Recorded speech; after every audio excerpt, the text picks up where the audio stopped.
Sepanjang periode Januari hingga September 2025, pendapat konsolidasi Telkom tercatat sekitar 109 triliun rupiah, sementara laba bersih mengalami penurunan menjadi sekitar 15 triliun rupiah, mencerminkan tantangan kinerja yang dihadapi perusahaan.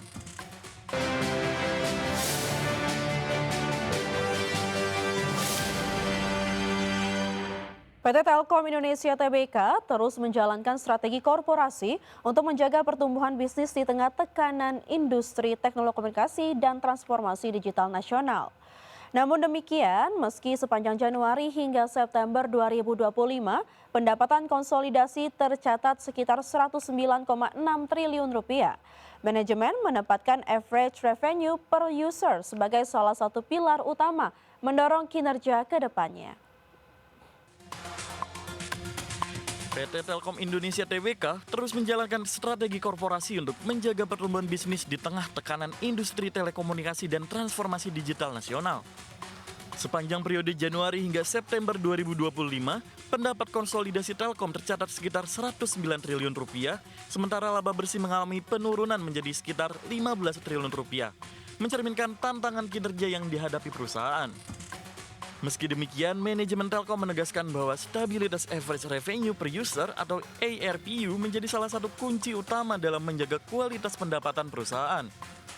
Stabilnya ARPU dinilai penting untuk mempertahankan kinerja segmen data dan layanan digital, terutama di tengah ketatnya persaingan operator telekomunikasi.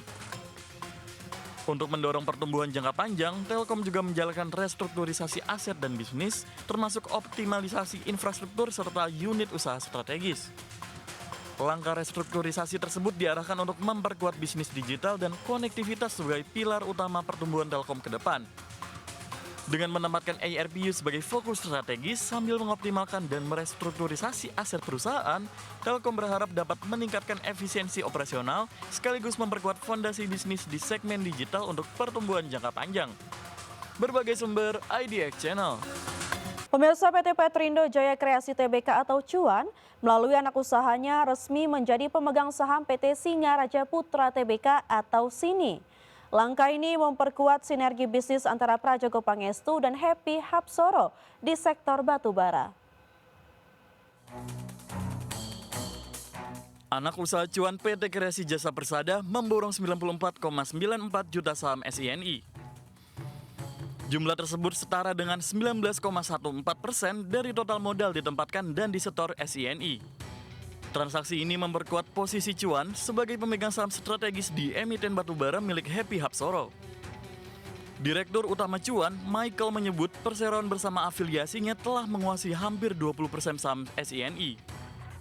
Negosiasi masih berlangsung untuk memborong Cuan menjadi pemegang saham pengendali. Cuan menargetkan kepemilikan minimal 51% saham agar dapat mengendalikan manajemen SINI. Pembelian saham dilakukan di pasar negosiasi pada 29 Desember 2025 dengan harga Rp4.888 per saham. Total dana yang dikeluarkan mencapai sekitar 464 miliar, jauh di bawah harga pasar SINI yang berada di kisaran 14.300. Pasar merespon positif aksi ini dengan saham SINI menguat 10% pada perdagangan hari yang sama. Berbagai sumber IDX Channel. Perusahaan Teknologi Informasi dan Komunikasi PT Metrodata Electronics Tbk terus memperkuat langkah bisnisnya dengan mengembangkan platform kecerdasan buatan seiring meningkatnya kebutuhan digital di berbagai sektor. Pengembangan platform AI ini ditujukan untuk membantu perusahaan dan institusi dalam meningkatkan efisiensi operasional, pengolahan data, hingga pengambilan keputusan berbasis teknologi pintar.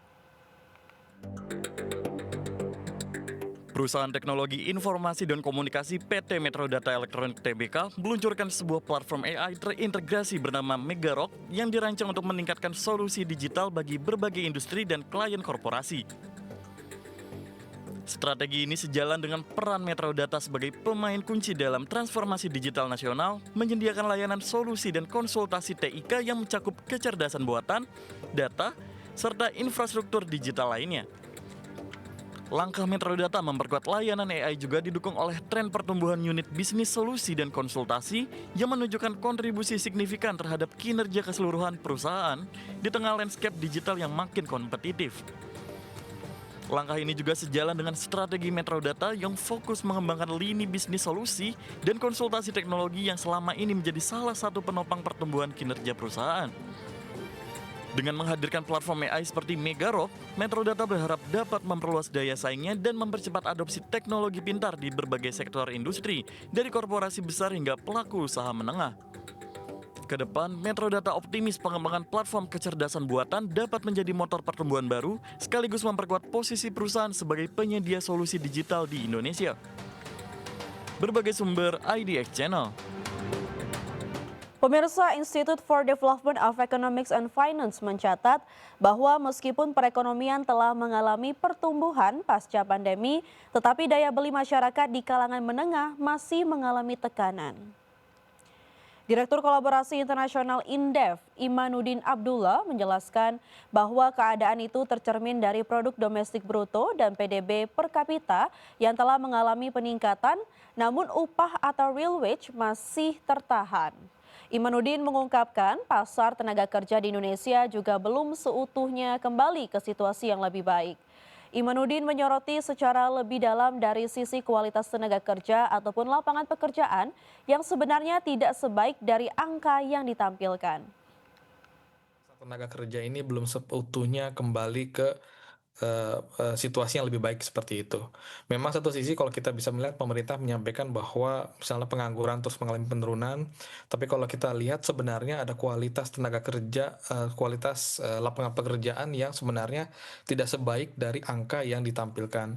Misalnya katakanlah kalau kita membagi antara pekerja penuh, pekerja paruh waktu, dan pekerja setengah pengangguran, kita bisa melihat bahwa justru pekerja penuh ini terus mengalami penurunan seperti itu ya. Tapi di saat yang bersamaan setengah pengangguran ini justru mengalami peningkatan. Artinya apa?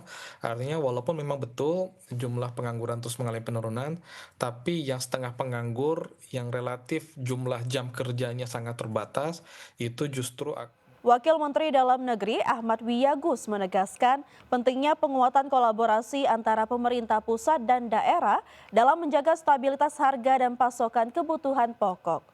Hal tersebut disampaikan Ahmad Wiyagus dalam rapat koordinasi pengendalian inflasi daerah penutup tahun 2025.